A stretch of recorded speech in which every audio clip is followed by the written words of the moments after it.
All right, folks, welcome back. SportsJourney with myself, Lake Lewis, here in studio in the Tyson's Corner Mall.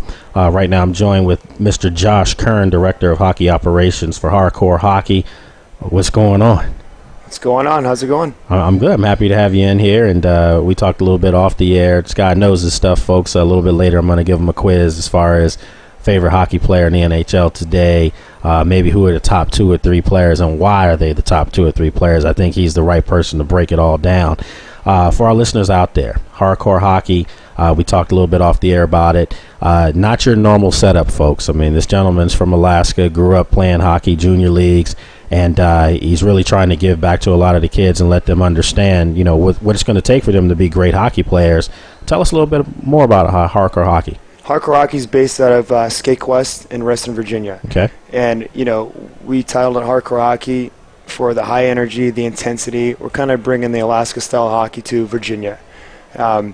We're a professional development in-house staff. Okay. So basically we take the youngest player, which could be anywhere from 18 months, you know, to about 6 years old, and we develop them to the next up-and-coming. 18 months? 18 months. That's when you get kids on the skates? Oh, yeah. 18 months? Crazy. Yep. Wow. Oh, yeah.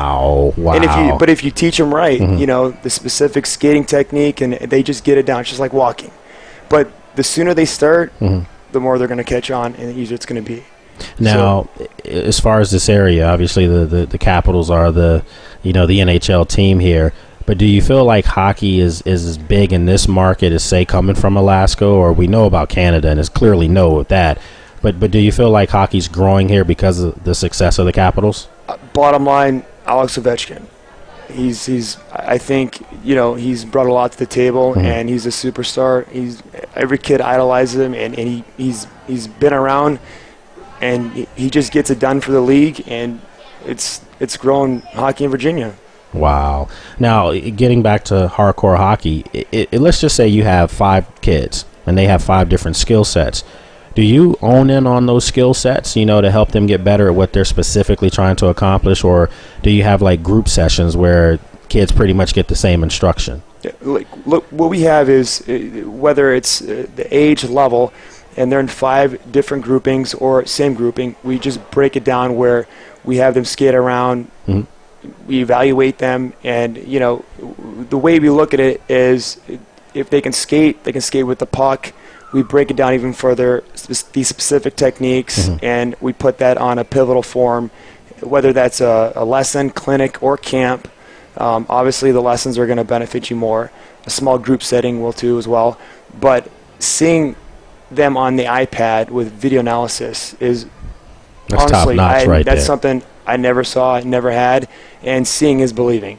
So we do break it down, you know, as far as their skating to their skills. We even do fighting techniques, as we were talking about earlier. That's important, folks. I mean, that's part of the game. And if you think about hockey, all the great teams out there, you know, they're able to skate past you, or they're able to put you on the board. So, you know, that was one of my next questions is how do you differentiate good, hard physical play and maybe it getting out of hand?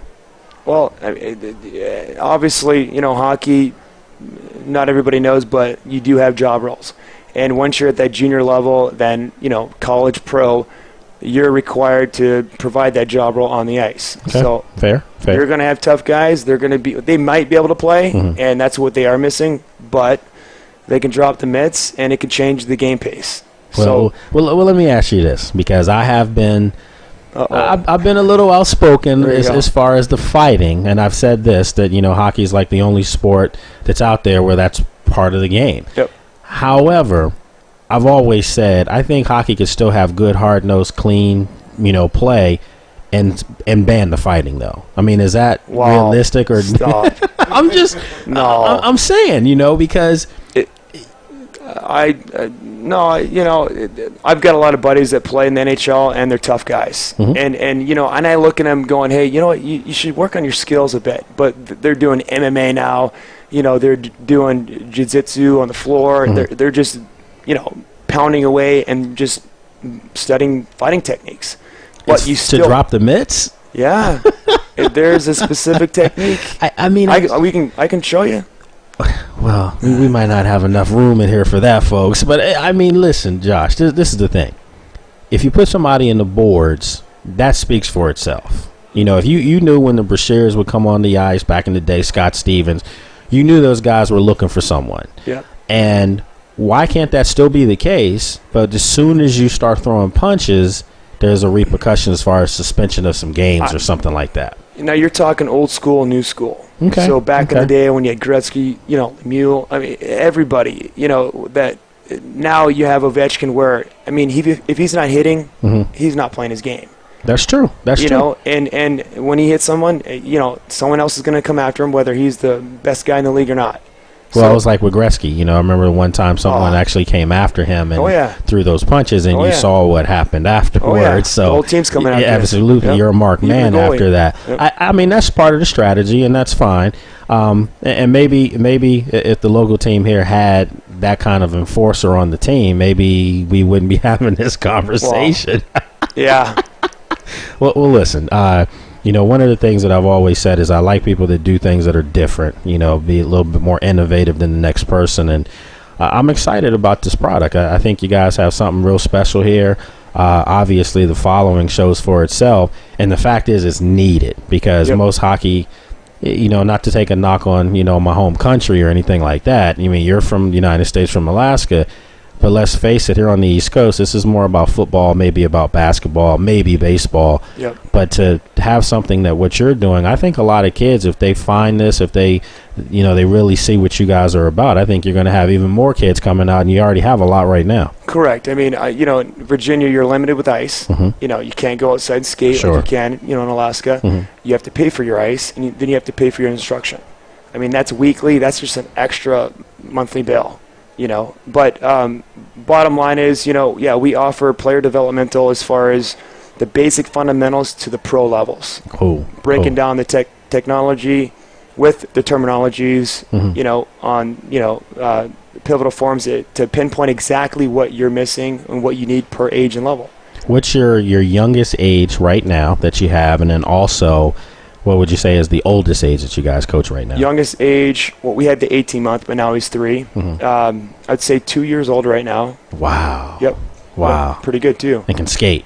Yes. See, I can't skate. I can't skate. That's bad. Oldest, I'd say 62. Really? There's 2 lessons a week at 4 a.m. So you could teach me how to skate if I wanted to come out there? I could teach you how to stop in 20 minutes. That's how good I am. Even if you can't skate. You know what, folks? I think I might hold you to that. I'm going to come out there because I remember last time I was ice skating, I was at Penn State. They used to have little parties on the ice, and maybe 30 minutes. Oh, there. Okay, thanks. I was going to say, yeah, because I'll hug the walls a little bit. Real quick, we're going to test your sports knowledge here.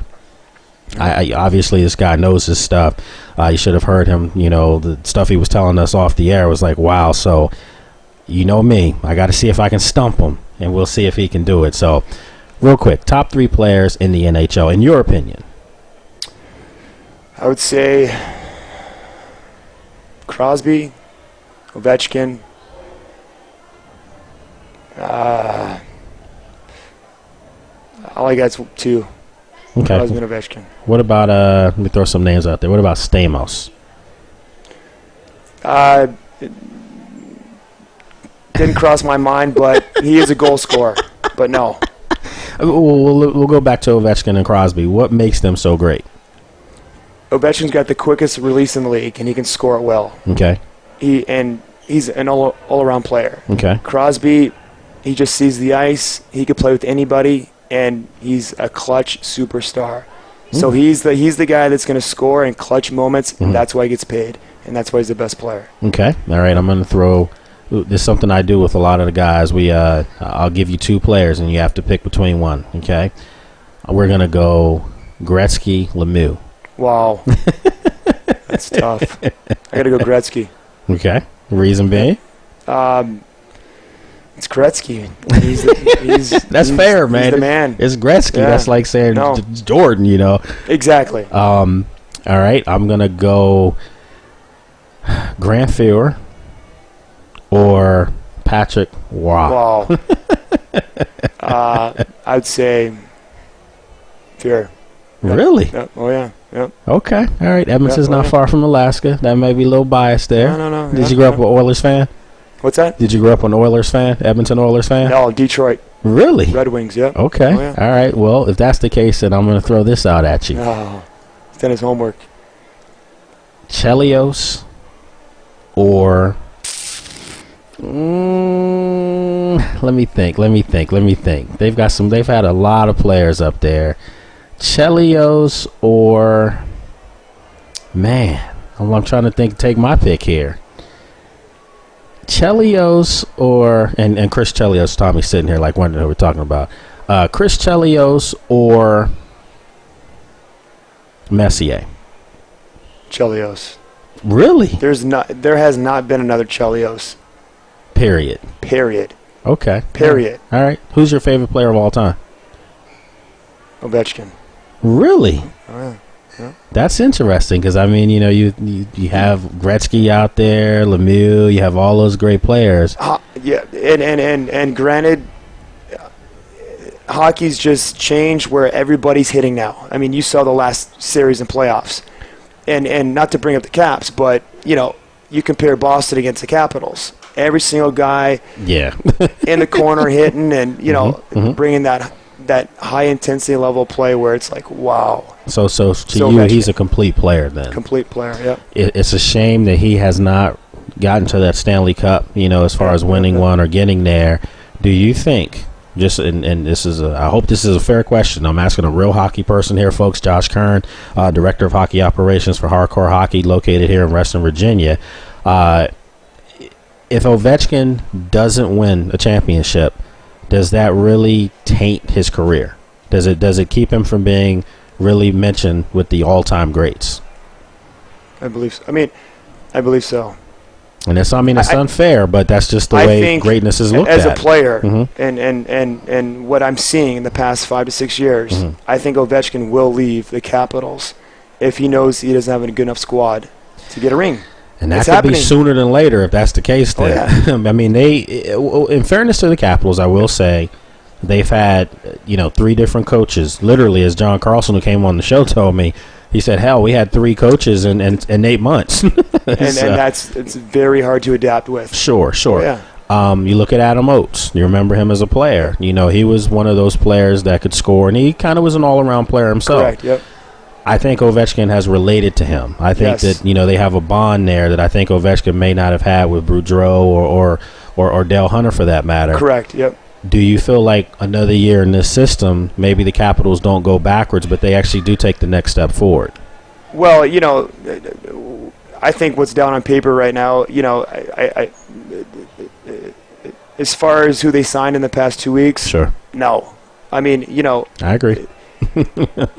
Ribeiro, I thought should have stayed, and the guy's amazing. Yeah, I did. I did. But, I would have liked to have seen him stay. Ovechkin needs line mates like that, and guys like Backstrom, they need to step up. Yeah, because the guys that play well in the regular season, they need to step up when the playoffs come, and every team is gunning for Ovechkin when playoffs come anyway. Oh yeah. You saw the Rangers do that. They literally sent 2-3 guys at him every time.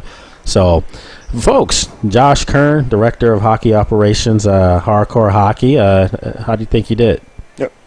How do you think he did just now? You think he did okay? Yeah. Oh, yeah. Fun? Yeah. You do it again? Oh, yeah. Yep. All right. So next time I come on, I'll have to go a little bit further back. It seems like you're a hockey historian, and that's a good thing. Folks, if you want to reach these guys, they're doing something great there. You can give them a call. 703-709-1010, or you can go to the website www.hardcorehockey.com. Josh, my friend, appreciate you coming on, man. Oh yeah, that was thank awesome. you for having me. Appreciate it. All right, folks, hang tight. We'll be right back.